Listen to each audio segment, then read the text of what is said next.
दत्तात्रेय होसबोले ही होंगे आरएसएस के सर कार्यवाह के लिए हुए चुनाव में होसबोले के नाम पर लगी मुहर। 2021 में भी सर कार्यवाह चुने गए थे होसबोले। हर 3 साल में सर कार्यवाह को लेकर चुनाव होता है। संघ में दायित्व के हिसाब से नंबर 2 पर होते हैं सर कार्यवाह। तो ये बड़ी खबर इस वक्त 2021 में भी सर कार्यवाह चुने गए थे। हर 3 साल में सर कार्यवाह को लेकर होता है चुनाव। ये बड़ी जानकारी इस वक्त आपको दे रहे हैं। आरएसएस को लेकर ये बड़ा अपडेट। चुनाव में होसबोले के नाम पर लगी मुहर। दत्तात्रेय होसबोले ही आरएसएस के कार्यवाह 2021 में भी चुने गए थे। दत्तात्रेय होसबोले ही आरएसएस के सर कार्यवाह होंगे। देखिए, बड़ी बात यह है कि लगातार आप देख रहे थे कि इसको लेकर सिलसिला चल रहा था और अब फाइनली उन्हीं के नाम पर मुहर लगी है। दत्तात्रेय होसबोले ही आरएसएस के सर कार्यवाह होंगे। ये बड़ी जानकारी इस वक्त मिल रही है। और देखिए, तस्वीरें इस वक्त आप देख रहे हैं। आरएसएस प्रमुख मोहन भागवत उनको गुलदस्ता देते हुए उनके चुनाव के बाद दत्तात्रेय होसबोले आरएसएस के सर कार्यवाह, एक बार फिर से उन्हीं को मिली है जिम्मेदारी। सर कार्यवाह की जो भूमिका होती है संघ में, वो बहुत ही महत्वपूर्ण होती है। मानकर चलिए कि एक बड़ा दायित्व होता है सर कार्यवाह के सर पर। किस तरीके से नीतियां जो तय होती हैं, उनका निर्वहन कैसे होगा, और ये सब कुछ तय किया जाता है सर कार्यवाह के तहत में। और सर कार्यवाह की ही ये पूरी जिम्मेदारी होती है। सर कार्यवाह के लिए हुए चुनाव में होसबोले के नाम पर मुहर लगी है। ये बड़ा अपडेट इस वक्त। दत्तात्रेय होसबोले ही होंगे फिर से संघ के सर कार्यवाह के लिए हुए चुनाव में होसबोले के नाम पर मुहर लगी। पिछली बार 2021 में भी सर कार्यवाह चुने गए थे होसबोले। बेंगलुरु में आरएसएस की प्रतिनिधि सभा में पहली बार होसबोले। हर 3 साल में अब जो सर कार्यवाह को लेकर चुनाव होता है उसमें संघ में दायित्व के हिसाब से नंबर 2 पर, जिसका देखिए मैं जिक्र भी कर रही थी कि जब दायित्व की बारी आती है तो संघ में नंबर 2 पर सर कार्यवाह होते हैं। सामान्य भाषा में समझे तो ये किसी भी संगठन के महासचिव का पद होता है। दक्षिण भारत के कर्नाटक से आते हैं होसबोले।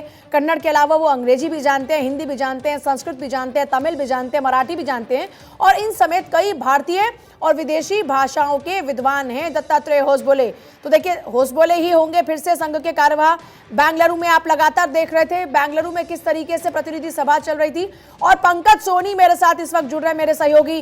पंकज, तस्वीर साफ है, दत्तात्रेय होसबोले के हाथ एक बार फिर से जिम्मेदारी, सर कार्यवाह फिर से वही चुने गए। जी बिल्कुल। देखिए, अभी कुछ समय पहले ही, करीबन 20 मिनट पहले ही उनके नाम पर औपचारिक रूप से संघ की अखिल भारतीय प्रतिनिधि सभा की बैठक में मोहर लगा दी गई है। 3 साल के लिए दत्तात्रेय होसबोले को एक बार फिर से संघ के जो महत्वपूर्ण सर कार्यवाह का पद माना जाता है उसका दायित्व सौंपा गया है। मोटे रूप से ये संघ के जनरल सेक्रेटरी का पद होता है। एक्टिव जो रोल होता है वो सर कार्यवाह का होता है। सर संचालक की देखरेख में सर कार्यवाह जो है संघ के एजेंडों को आगे बढ़ाता है और उसके कामकाज को करता है। जी,